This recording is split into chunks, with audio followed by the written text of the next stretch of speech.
Como você já deve ter percebido, a história da Igreja Adventista é baseada em 3 colunas: visões, confusões e publicações. Ao longo de toda a linha do tempo, desde o início do milenismo até os dias de hoje, com Ted Wilson, a Igreja Adventista coleciona centenas, se não milhares de acontecimentos minimamente estranhos e controversos, seja na interpretação das escrituras sagradas ou simplesmente na forma como a organização funciona. Mas quando se trata do juízo investigativo, o assunto é bem mais complexo. Mas depois desse vídeo, você não terá dúvidas sobre o que é, como funciona e a importância dessa doutrina para a sustentabilidade da Igreja Adventista no mundo. A Igreja Adventista do Sétimo Dia possui um faturamento anual em torno de 2 bilhões de dólares a nível mundial. Todo esse montante é 100% resultado da doutrina do juízo investigativo. Mas você deve estar pensando, como é que isso é possível? Como uma organização religiosa consegue alcançar um valor tão considerável com apenas uma única doutrina? Para você entender de forma completa, é necessário que a doutrina do juízo investigativo seja analisada com um olhar histórico e estratégico, pois foi exatamente assim que essa crença foi criada.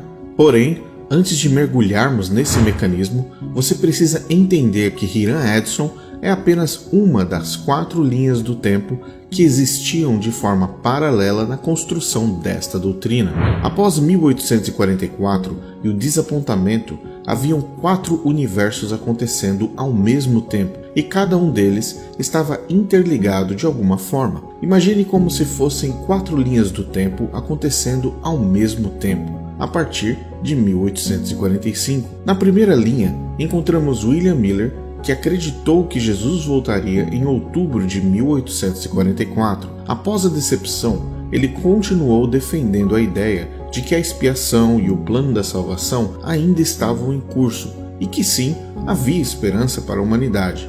Em outras palavras, a porta da salvação ainda estava amplamente aberta a todos. Em uma carta a um amigo, escrita no início de 1845, Miller declarou: "Ainda acredito que estamos nos últimos dias dessa dispensação e que nosso grande sumo sacerdote está agora fazendo a expiação por todo o seu povo e que logo terminará, e então ele virá para levá-los para si." Miller também continuou a pregar e escrever sobre as profecias que levaram à sua predição da segunda vinda, mas ele reconheceu que havia se enganado sobre o momento do evento.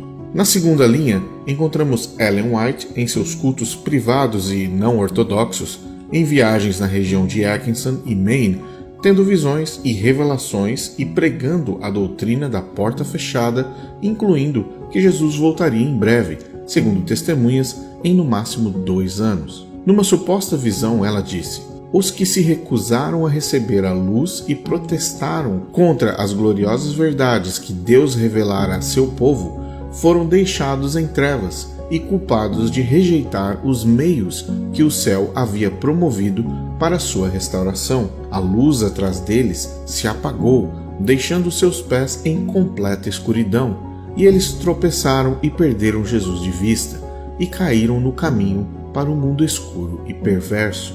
Na terceira linha do tempo, nós encontramos Apollos Hale, Joseph Turner e Franklin Ham, que haviam interpretado toda a literatura de William Miller e chegado à conclusão de que Cristo não era para ter voltado em 1844 e que, de fato, o que tinha acontecido era o início da última fase da expiação, um julgamento dos humanos que estava acontecendo e que ninguém mais poderia se salvar, e a volta de Cristo poderia acontecer a qualquer momento. Ele publicou um artigo de 4 páginas no The Advent Mirror, de janeiro de 1845, que em resumo apresentava a seguinte pergunta: mesmo que a porta da graça esteja fechada, ainda há algo que possamos fazer pelos outros? Talvez, mais realisticamente, não há mais o que fazer ou o que possamos fazer. É improvável que os pecadores possam ser convertidos depois que a porta foi fechada. Embora algumas mudanças possam parecer conversões, tentar converter as massas neste momento seria tão inútil quanto os israelitas tentando converter os egípcios quando eles estavam presos no Mar Vermelho. estaríamos perdendo nosso tempo e nos colocando em perigo.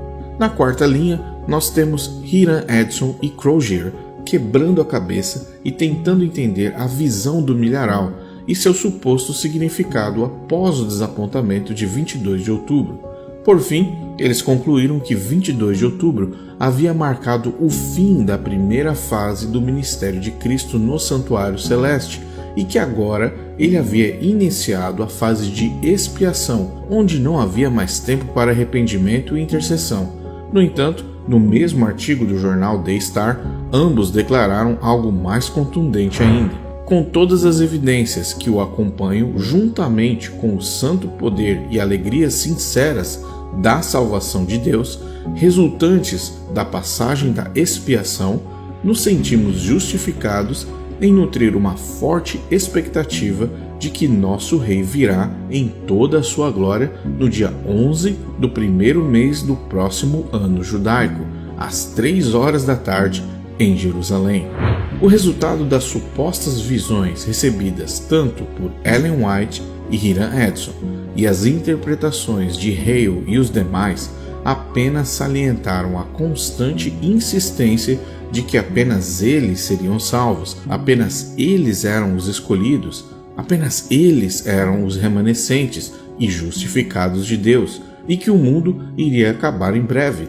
O único que não abraçou essa doutrina foi William Miller, o causador do problema desde o início.